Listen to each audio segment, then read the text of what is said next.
Before Rome fell to barbarian swords, it fell to unpaid debts. Long before the flames of Nero's city, before the banners of Caesar, before the marble and glory, there was a hum of desperation echoing through Rome's crowded streets, the sound of clinking coins, and the silence of those who no longer had any. In the shadows of temples built to gods of plenty, men sold their freedom to survive. Soldiers, heroes of the Republic, returned from battle to find their farms seized by creditors. Their wives begged before magistrates. Their children were taken as payment. And in the Grand Senate halls, the men who wrote the laws also owned the debts. Rome's triumphs were written not just in blood, but in ledgers. Every conquest financed by promises. Every promise mortgaging the future. It was not barbarians who first broke Rome's spirit, but the arithmetic of greed. Imagine the city not in marble, but in dust. The forum crowded with desperate citizens, their togas torn, their voices raised not in triumph, but in protest. Senators counting interest as the people cried for justice. A republic that prided itself on liberty, slowly binding its citizens in chains of credit. Because beneath every golden victory, Rome's foundations trembled with a quieter war. The war between debtors and creditors. A war Rome would never truly win. Welcome to the history of debt, where we uncover how money built empires and quietly destroyed them. And as we trace the story of Rome's rise and fall, remember this: debt is not ancient, it's eternal. Because if debt could destroy Rome, the greatest superpower the world had ever known, what makes us believe it won't destroy ours? In the beginning, Rome was a city of farmers and fighters. Its wealth wasn't measured in coins, but in cattle, crops, and land. Yet even then, credit, the promise of tomorrow's labor, ran through its veins. When wars pulled men away from their fields, they borrowed grain and silver from the wealthy to keep their families alive.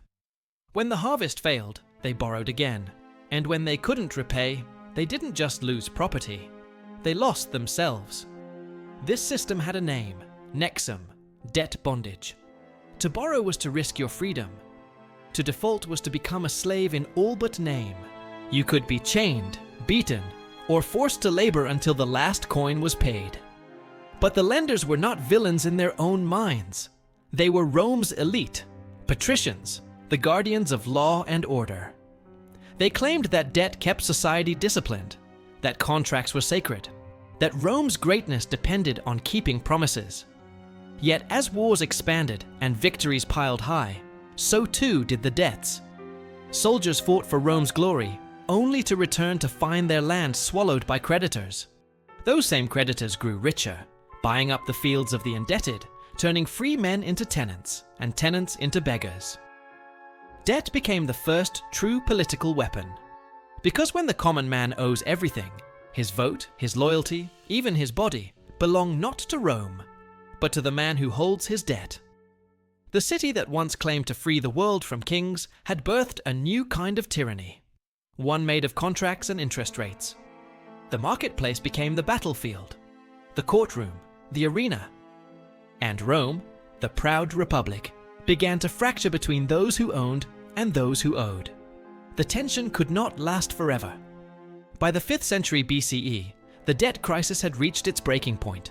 Desperate citizens, plebeians, the backbone of Rome's army and labor, could no longer bear the weight. They laid down their tools. They marched out of the city and camped on a nearby hill, refusing to fight, refusing to work. Rome, the mightiest city of its age, was paralyzed by its own people. This was the first secession of the plebs, the first recorded debt strike in Western history. Their demands were not radical: freedom from debt slavery, fair laws, representation. But to the patricians, it was rebellion. To the plebeians, it was survival. Under mounting pressure, the elite conceded, creating new offices, the tribunes of the people, to protect citizens from abuse. There were promises of reform, whispers of debt forgiveness, and for a time, peace returned. But Rome's financial system had tasted power, and power rarely lets go. Every few decades, the crisis returned, a new revolt, A new promise, a new betrayal. The rich grew richer, the poor more desperate. The Republic's ideals, liberty, virtue, citizenship, were constantly tested against the cold logic of money. In the streets, the cries of debtors mixed with the prayers of priests. Some threw themselves before senators' chariots, others clung to temple doors for sanctuary. Rome's greatness, its architecture, its armies, its roads, was built on this uneasy balance between credit and collapse. The historian Livy wrote of it with dread. The debt crisis returns as if fated by the gods. But it wasn't fate, it was design, because debt had become the engine of Rome's expansion and its curse. Centuries passed. Rome expanded from a city-state to an empire of the Mediterranean. Yet the old pattern remained, money flowing upward, misery flowing down. By the late Republic, the economy was no longer agricultural, it was financial. Senators were forbidden by law from engaging in trade, but not from lending money, so they became the empire's bankers, funding armies, governors, and elections. The sums were staggering. Candidates borrowed fortunes to buy votes. Generals borrowed to raise armies. Provinces borrowed to pay taxes before collecting them. Rome had created a world of paper promises, or rather, parchment ones. And in this world, a man's ambition was measured by his debts. Julius Caesar was one of the most indebted men in Roman history. Before his rise, his creditors literally threatened to seize his property. But Caesar understood what few others did. Debt could be power. He borrowed not to survive, but to conquer. By chaining himself to Rome's wealthiest men, like Crassus, the richest of all Romans, Caesar bought the loyalty of soldiers, the silence of senators, and the love of the mob. Debt had become the bloodstream of politics. Bribes, favors, and loans blurred together until justice itself was for sale. Behind every law stood a lender. Behind every victory, a balance due. As corruption deepened, trust collapsed. Interest rates soared, credit froze. Entire provinces went bankrupt. And when the money stopped moving, so did the Republic. What had begun as a city of citizen farmers was now a financial empire eating itself from within. To keep the system alive, Rome turned outward. Conquest became not just ambition, but necessity. The plunder of new territories paid off old debts. Spoils of war became the interest Rome owed to itself, and so, debt financed war, and war financed debt. It was a self-consuming cycle. The Republic's lifeblood now depended on perpetual expansion. Sound familiar? Empires, ancient and modern, run on the same invisible engine, the promise of payment tomorrow for power today. But tomorrow always comes. And when it did, Rome's republic would pay a price too heavy for any nation to bear. By the 1st century BCE, the republic was a corpse wearing a crown. Its citizens were divided between a handful of millionaires and a sea of destitute debtors. Grain was imported to feed the masses. Bribes kept the elections running.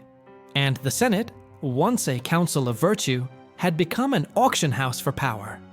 In this chaos rose men like Crassus, Pompey, and Caesar, generals who used war as currency.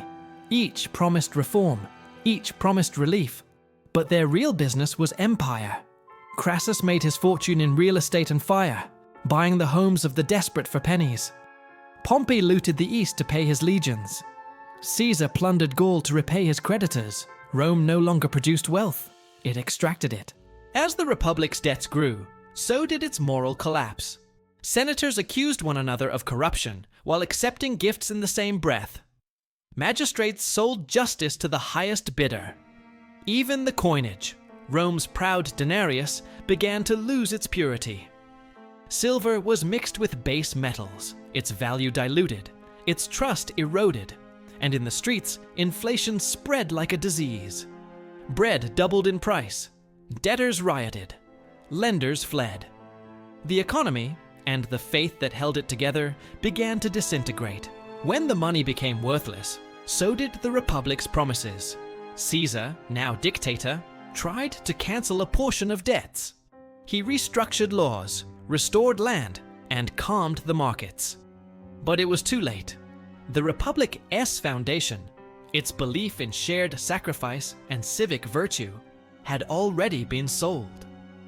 When Caesar fell beneath the knives of his own senators, he didn't just mark the death of a man, but of an ideal. Because by then, Rome was no longer governed by laws or votes. It was governed by creditors and generals.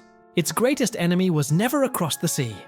It was the number carved into a creditor's ledger. In the end, Rome didn't collapse in a single night. It eroded, coin by coin, lie by lie, promise by promise. Debt had been its heartbeat, financing roads, armies, and temples. It made Rome powerful, unstoppable, eternal, or so it seemed. But every empire that lives on credit eventually runs out of faith. As centuries passed, the emperors replaced the Senate, soldiers replaced citizens, and gold replaced virtue. The Republic's proud cry of libertas, freedom, became an echo. And through it all, the debts were never truly paid. They were buried, beneath conquest, beneath blood, beneath time. Rome's wealthiest families survived every war, every rebellion. But the republic they once ruled did not. Because when money becomes the measure of all things, nothing sacred survives. The temples crumble, the people forget. The empire becomes a story told in ruins. Look closely at those ruins. You won't just see marble. You'll see balance sheets. You'll see the cost of greed etched into stone. Debt gave Rome its armies, its roads, its empire. But in the end, debt took it all back. And as we tell ourselves that our world is different, that our markets are smarter, our systems stronger, our leaders wiser, remember this. Rome once said the same. History doesn't repeat. It calculates interest. If stories like this make you see history differently, don't just scroll away. Think, reflect, subscribe. Because here, at the History of Debt, we reveal not just what happened, but what it's warning us about next.